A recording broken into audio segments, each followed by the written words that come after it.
Bom dia!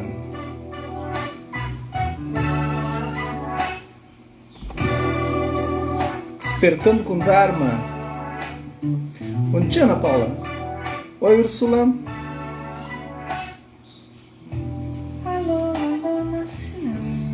Oi, Luísa, Sinara. Beguin. Silvia, Isis, bom dia, tudo bem? Para variar, estamos em guerra, né?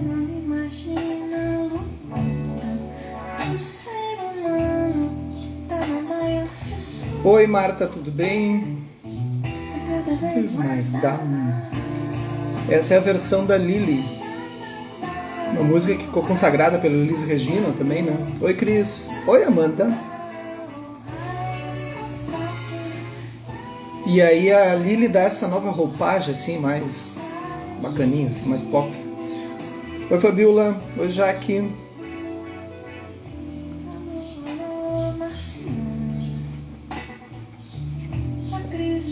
Oi, Cláudia, tudo bem? Oi, Lucilena, tudo bom? Olha que bacana essa versão da Lili.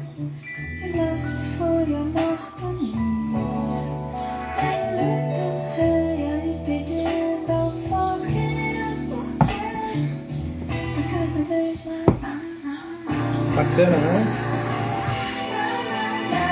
E assim a gente começa a segunda-feira, loucaço já. Depois procure aí no Spotify.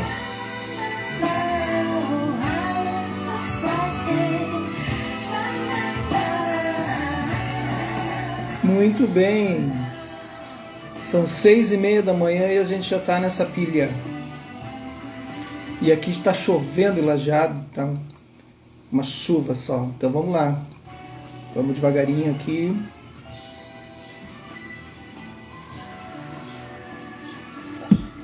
Tá bem. Então ficou registrado. E aí então a gente está lendo No Coração da Vida, Jetsuma Tenzin Palmo, essa mestra que ficou na caverna. Ela e o mestre Jonas que ficaram. O mestre Jonas ficou dentro da baleia, ela ficou dentro da caverna. Da Lúcida Letra. Esse livro aqui é de 2011 e 2014 só que veio para o Brasil, né, que foi traduzido pela Gianni Pili, mais uma turma aí. E a gente está oferecendo esses ensinamentos em benefício a todas as pessoas, né? E essa é a proposta do Despertando com o Dharma, assim. Então, fazer com que as pessoas tenham contato com o budismo e tirem esse véu que tem, né? Muitas pessoas acham que o budismo é uma coisa inacessível. Ele pode ser inacessível, mas depende do mestre que está te passando os ensinamentos. E ela consegue passar de uma forma mais fluida, assim, né? Então, bom dia a todos, bom dia Josinha, bom dia Zé, tudo bem? Meu irmão Zé está aí também, lá de Passo Fundo. Então, ela continua aqui, nós estamos no capítulo da impermanência, hoje a gente termina, falta só umas 4 páginas só, bem curtinho. E ela vai relatar um momento dela, assim, uma relação com os presidiários. Eu escrevo para alguns presidiários nos Estados Unidos. Eles estão tão encalacrados quanto é possível estar. A miúde, encontram-se em situações nas quais estão cercados de companheiros de prisão e guardas muito impiedosos. Contudo, um presidiário no Texas deu início a um grupinho de Dharma, com presos de mentalidade semelhante. Eles queriam sentar, meditar e ter uma pequena palestra sobre o Dharma. Tiveram que pedir por 6 meses. Tiveram que pedir por 6 meses antes que os guardas lhes dessem permissão para sentar no chão. Imagine isso. Imaginem, eles tiveram trabalho até mesmo para conseguirem permissão para se reunirem, para sentarem no chão. Não, vocês não podem sentar no chão. Por que querem sentar no chão? Isso é estranho, mas mesmo em situações aparentemente inflexíveis, situações das quais não podem escapar fisicamente, os presidiários se transformam por dentro.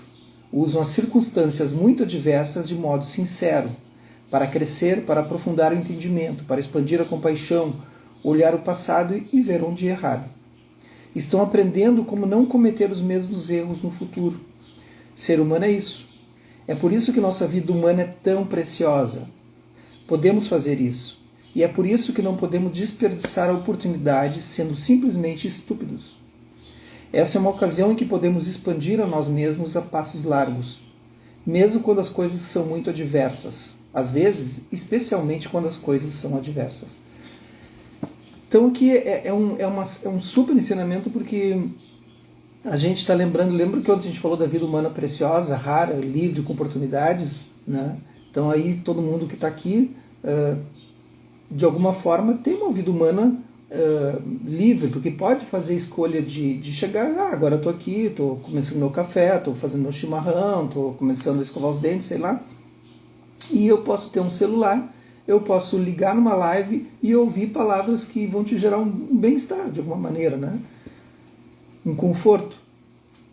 Tu tá num lugar onde tu tem internet, tu tá num lugar que tu tem, ou o lugar que tu te encontra na vida te deu possibilidade de tu poder ter um celular que tem acesso à internet. Tu tá num lugar que tem acesso à internet. Tu tem dinheiro para ter um celular.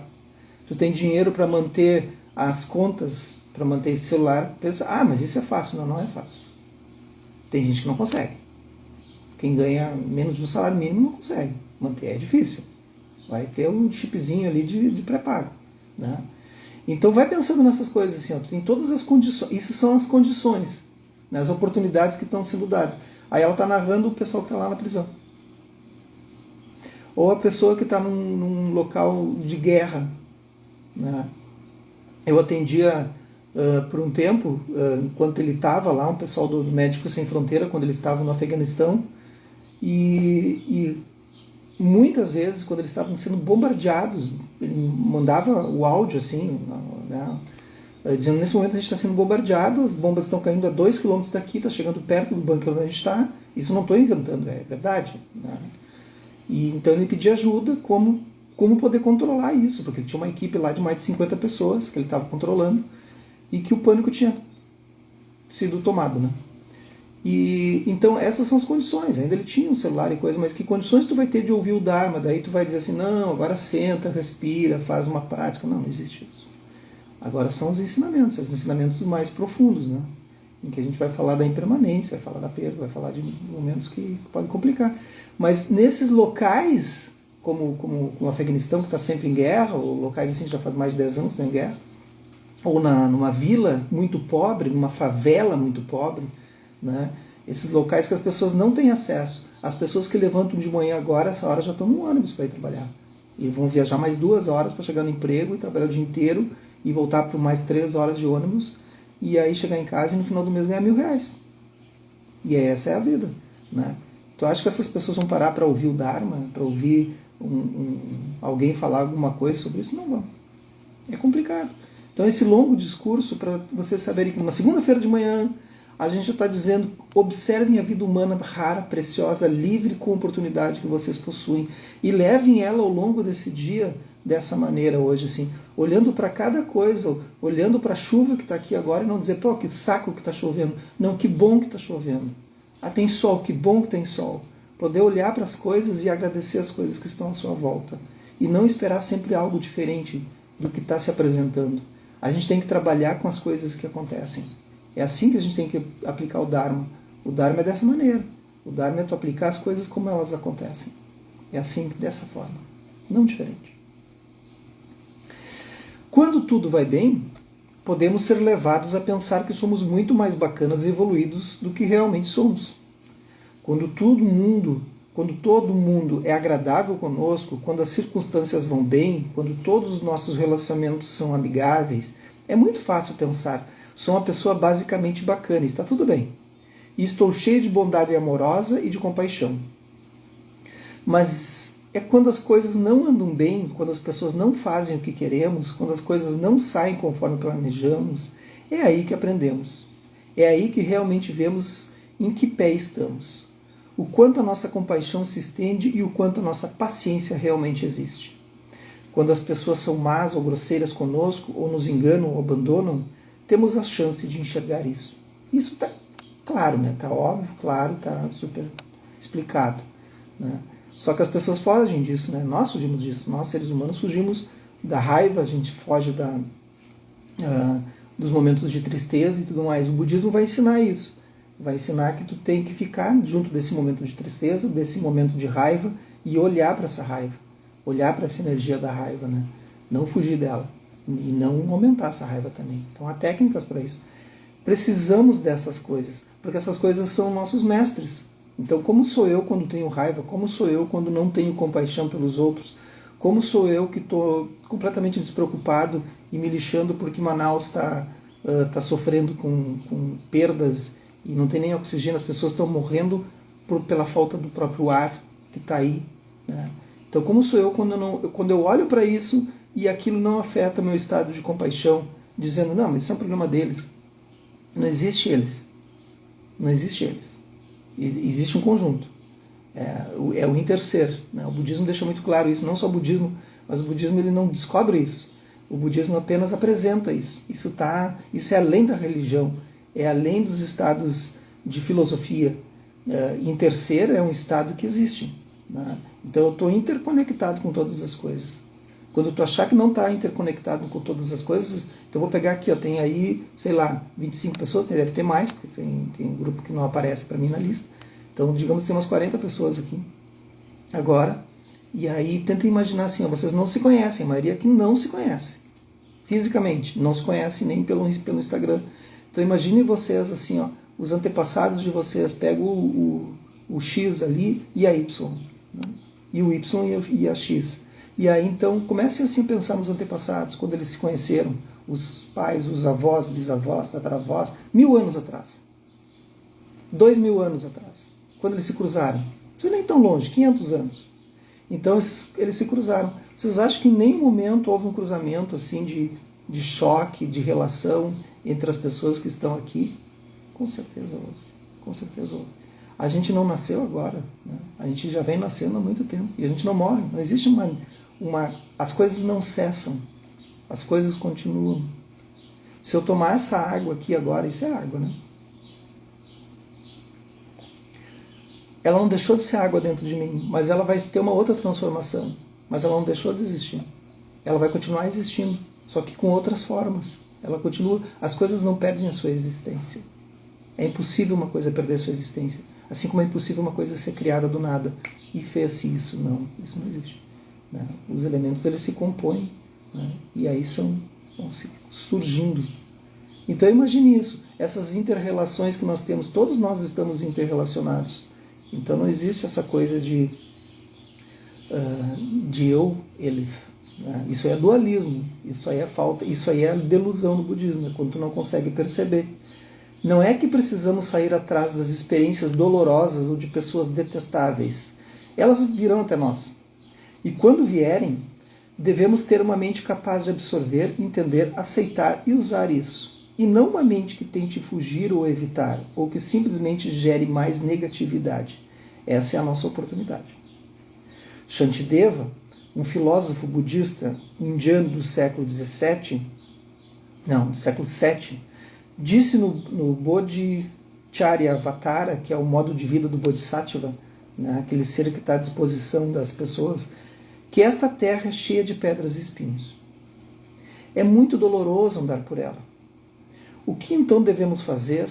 Atapetar o mundo inteiro? Seria muito difícil, pois existe muito chão por aí. Não precisamos atapetar o mundo inteiro.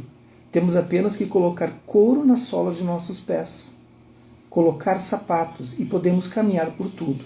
De modo semelhante, não podemos nos livrar de todas as circunstâncias adversas e dificuldades do mundo. Existem bilhões de outras pessoas no mundo e somos apenas um. Mas não precisamos mudar todo mundo. Tudo o que precisamos é transformar a nossa própria mente. Quando nossa mente é transformada, tudo é transformado. Olha que sensacional isso, um exemplo simples, você já deve ter ouvido, né? Então que a gente não deve carpetar o mundo inteiro, né? A gente deve mudar a posição da nossa mente. É que a gente está numa posição que a gente acha que todo mundo é errado, né? Todo mundo é lá. Mas aí esse todo mundo que está lá o carinha, tendo talvez essa mesma expressão ou não, mas ele está vivendo a vida dele, ele está tentando ter o seu pensamento de dar comida para os seus filhos, de não sei o quê. E tu está aqui, ele está lá, e tu está dizendo, não, eles merecem sofrer, né? E ele está lá ralando e dizendo, pá, estou aqui, hoje eu consegui pagar a escola do meu filho. Eu estou dizendo isso, mas vocês acham que não tem gente que pensa assim? Tá cheio. Uma maneira de transformar a nossa mente, além do desenvolvimento de qualidades como paciência, entendimento e tolerância, isso aí é uma das paramitas, tá? É ver que esta vida que temos aqui é realmente preciosa. É muito preciosa porque é o nosso local de trabalho. É aqui que faremos avanço se quisermos, seja qual for o estágio da vida em que nos encontrarmos. Podemos usar todo e qualquer momento dessa vida. Algumas pessoas têm a ideia de que praticar significa frequentar centros de Dharma, ou sentar em meditação, ou realizar rituais e coisas do gênero. Pensam que tudo isso é prática, ao passo que o resto do dia é perda de tempo. Então, assim, não adianta ir na missa no domingo, não adianta ir para retiro budista quando puder abrir, né, que ela não pode. Não adianta sentar em meditação, não adianta fazer orações, não adianta. Se a tua prática durante o dia todo não for de atenção plena e tudo aquilo que tu fizer não for para gerar benefício a ti e aos outros. Eu vou repetir isso muitas vezes ao longo das lives. Se não for para gerar um benefício para ti, se fizer mal para os outros, não faz. Se for para gerar benefício para os outros e mal para ti, não faz.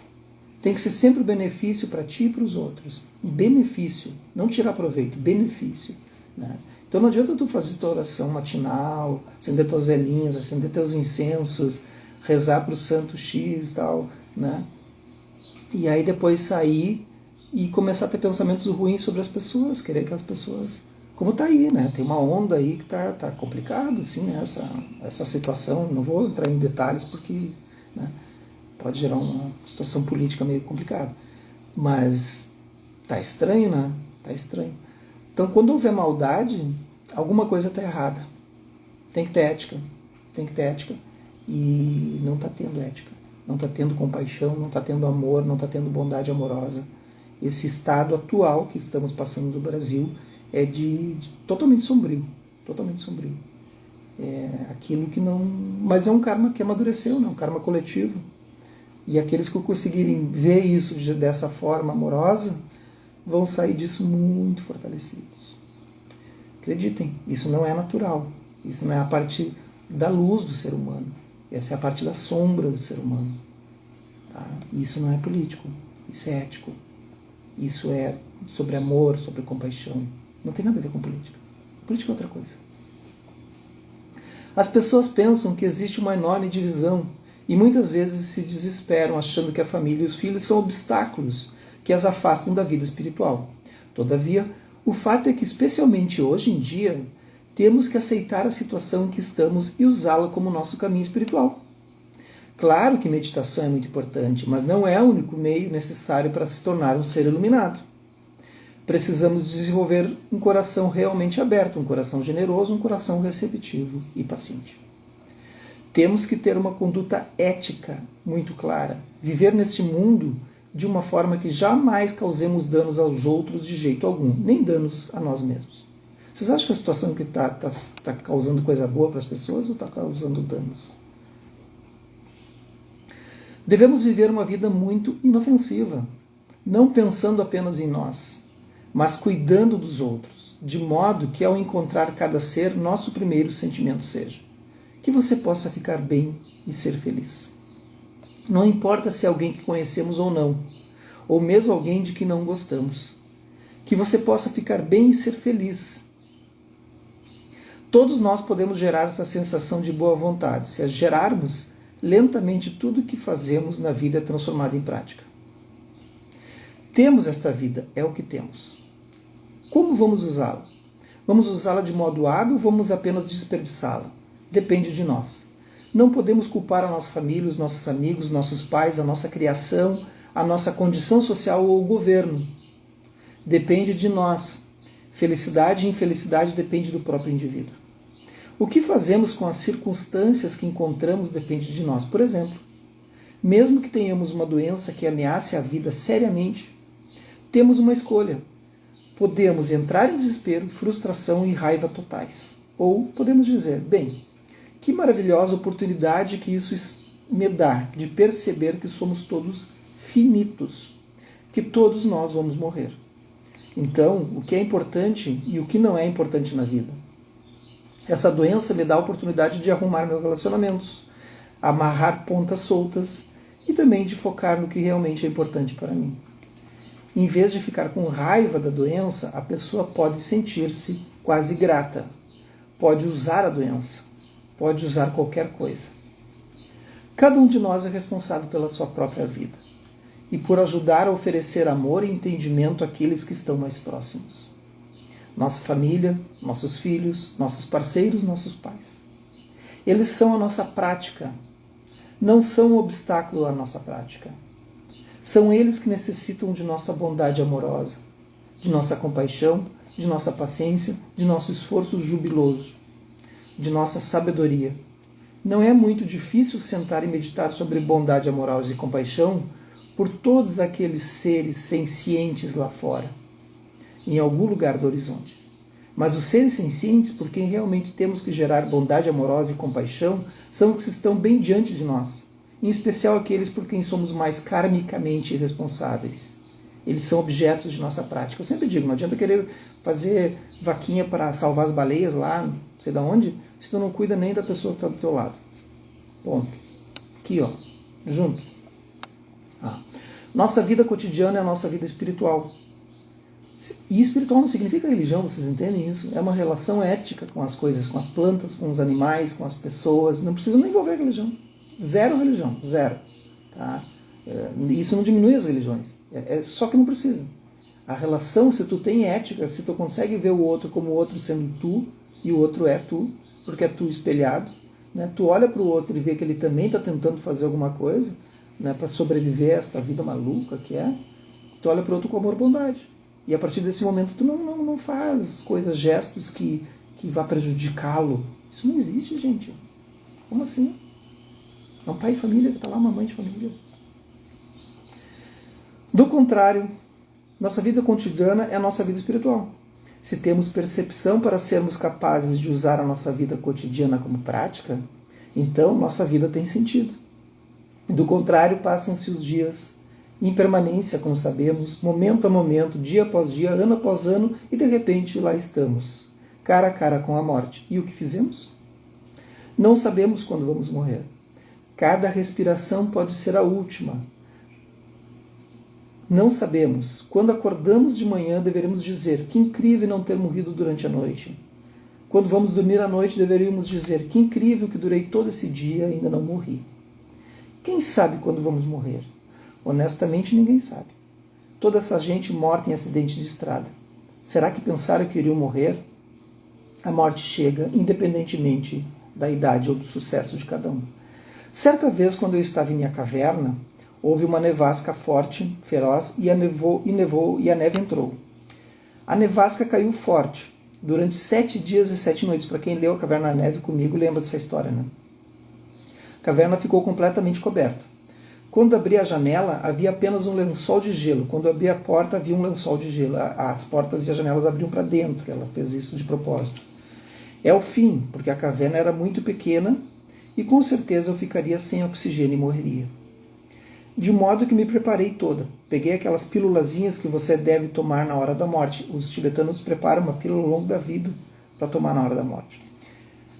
Embora tenha que dizer que as pílulas são duras como pedra. E repassei minha vida. Lamentei as coisas erradas que havia feito e me regozijei com as coisas certas realizadas. Foi muito saudável. Porque realmente acreditei que me restava um dia ou no máximo 2. Eu realmente coloquei as coisas em perspectiva.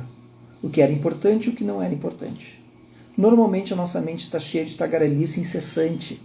O contínuo comentário sobre a novela totalmente inútil que apresentamos a nós mesmos. Porém, quando acreditamos que dispomos apenas de uma quantidade limitada de tempo para seguir pensando, discriminamos muito melhor os nossos pensamentos, ficando muito mais conscientes de como estamos usando o nosso tempo e do que estamos fazendo com a nossa mente. Se vivemos com o pensamento de cada dia, que cada dia é o último, isso nos ajuda a apreciar cada momento. Isso não é ser fatalista ou sorumbático. Se fosse nosso último dia na Terra, teríamos cuidado com o nosso tempo. Não criaríamos mais problemas, tentaríamos resolver o que já temos. Seríamos bacanas com as pessoas. Se não iremos mais vê-las, por que não ser bacanas com elas? Se não seríamos bondosos com a nossa família, com os nossos filhos, com os nossos parceiros, com as pessoas que estaríamos deixando, se pensássemos que nunca mais os veríamos outra vez? Por que não estarmos preparados? Então aqui ela termina essa parte, e aí tem uma sessão de pergunta e resposta, que é curtinha. Alguém pergunta para ela: a senhora acabou de mencionar que é capaz de discriminar vários pensamentos à medida que surgem no processo da meditação. Então isso vai ajudar para quem faz a prática da meditação. O que de fato aconteceu em sua mente para que desenvolvesse a capacidade de ver isso? E aí ela responde: bem, isso aqui são excertos de palestras, né? Todos nós temos esta capacidade. A coisa é que quando se está sentado e olhando a mente, surgem os pensamentos, surgem as sensações, né, captadas pelos sentidos, surgem as emoções, correspondentes às sensações. De início são pensamentos superficiais e emoções superficiais, mas mais adiante, à medida que a mente volta-se mais profundamente para emoções ou pensamentos sepultados, fica muito claro que cada pensamento e emoção que experimentamos possui uma qualidade agradável ou desagradável. E podemos ver com muita clareza quais pensamentos são saudáveis e quais são insalubres. E aí depende de qual que tu rega. O Buda disse que existem 4 esforços corretos. O esforço de se livrar dos pensamentos negativos quando surgem, o esforço de evitar o surgimento de novos pensamentos negativos, o esforço de cultivar bons pensamentos que já temos e o esforço de aumentar a sua ocorrência. Pois bem, só podemos fazer isso se tivermos uma boa ideia do conteúdo de nossa mente. Temos que estar cientes. À medida que os pensamentos e emoções aparecem, podemos ver que alguns deles são destrutivos. São negativos, não servem para nada e não nos ajudam em nada. Quando vemos a sensação de raiva ou de apego intenso no momento em que surge, se realmente vemos, quando sabemos e reconhecemos de forma categórica naquele momento, antes de começarmos a comentar a respeito, a sensação transforma-se por si. Então, assim, nós temos um depósito que se chama no budismo de Alaya Vijnana. Alaya é depósito, né? Vijnana é consciência. Então, nós temos um depósito de consciência. Todos nós temos, independente se é budista ou não, tem. Tá? Não é o subconsciente que é chamado na psicologia, na psicanálise. Tá? É abaixo do subconsciente. Então nós temos esse depósito. Esse depósito são todas as coisas que nós captamos ao longo de nossa vida, desde que a gente nasce, antes de nascer, todos os sentidos, todas as memórias, tudo vai ali naquele depósito. É um depósito. Tu vai lá, pode comprar naquele depósito, pode pegar. E esse depósito está cheio de sementes. Todos nós temos. Nós temos a semente da raiva, do amor, do poder, tudo, está tudo em nós. Não pensem que eu não posso ser um assassino, um estuprador, eu não posso ser uma pessoa bondosa, amorosa, está tudo ali. Depende de qual semente tu rega. E a semente que a gente rega vai fazer com que hajam condições, causas e condições, né, para que ela comece a germinar. Então tu imagina, tu começa a pegar, a ler um monte de coisa ruim durante o dia, ver esses jornais aí que tem aí que eu não assisto, Jornal Nacional, Jornal não sei do que, nem sei mais se existe isso. Não assisto TV aberta, assim. Então começa a assistir essas coisas, começam a compactuar com essa situação que está agora, assim, de veneno, de raiva, de violência. Que semente tu tá alimentando? Que semente tu está regando? Qual semente? Então essas sementes elas vão crescendo. E tu vai te transformando nessas sementes. Então esse é o cuidado que a gente tem que ter. Qual semente a gente quer regar? Então se isso não é o suficiente para ti, tenta imaginar assim, como é que tu te vê? Isso é uma prática de meditação. Prática de meditação de se olhar. Então como é que tu te vê? Tu te vê uma pessoa boa, trazendo benefício para as outras pessoas? Então agora, imagina qualquer outra pessoa do lado do mundo. Assim. Imagina uma pessoa. Tu acha que essa pessoa também não está querendo isso? Ela também está querendo isso. Qualquer pessoa. Nós somos 7 bilhões de habitantes no planeta. Por aí. Então tu acha que aquela pessoa lá do outro lado, ou a pessoa lá em Manaus, a pessoa lá em não sei aonde, não está preocupada em sustentar sua família, em criar condições para que ela sobreviva, em ter seu emprego, Por que ela é menos do que tu que está aqui? Por que ela merece menos? Por que o filho dela merece menos, a filha, a esposa? Já pensaram sobre isso? Isso não está além da política, além dessas condições que estão criando por aí de embate? Assim? Quando tu olha para o outro como sendo tu. Então, se tu quer entender a impermanência e tu quiser continuar sobrevivendo eternamente, quiser eternalizar a tua vivência aqui nesse planeta, olhe para o outro como sendo tu e tu vai ver que o outro vai continuar a tua existência. Porque a tua existência está no outro. A gente não está separado. Tá bem? Que os méritos desse nosso encontro, dessa nossa prática, se expandam e toquem a todos e que nós possamos nos tornar o caminho iluminado, intercedendo com todos os seres. Façam esse exercício hoje. Baixem o olhar e se vejam projetados nos outros. Vocês vão ver que é uma experiência magnífica. Pode ser que surja alguma coisa aí, pode ser que não. Mas é um treinamento da mente. Isso se chama treinamento da mente. Tá bem? Uma boa segunda, uma boa semana e amanhã de manhã, se a permanência permitir, a gente vai discutir sobre o karma. Aí vai pegar fogo.